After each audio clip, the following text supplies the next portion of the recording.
Goeiedag. Ons gesels 'n bietjie vandag oor Saul. Saul was koning gewees en hy het baie goed gedoen.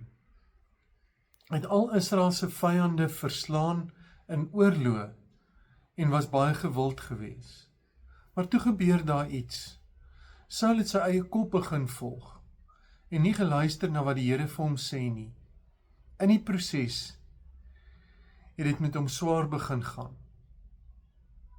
En die Here het gesê, omdat hy nie na hom luister nie, dat hy hom as koning verwerp. Nou gebeur dit baie keer dat ons in 'n leiersposisie geplaas word.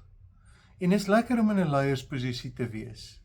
Die voordele wat jy daaruit kry, die ontzag wat mense vir jou het, en net omdat dit lekker is om in so 'n posisie te staan. Maar dan moet ons baie versigtig wees.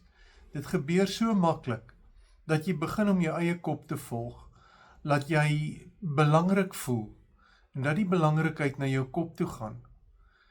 En dan moet 'n mens besef dat leierskap is nie gewaarborg nie. Dis altyd voorwaardelik. En jy moet reguit pad loop. Jy moet sorg dat jy binne die wil van die Here bly. Want om dit te verloor, is 'n skade. Dit kan met jou gebeur soos dit met Saul gebeur het. Wees baie versigtig, wees nederig, wees opreg en volg die Here en jy kan nie 'n fout maak nie. Baie sterkte.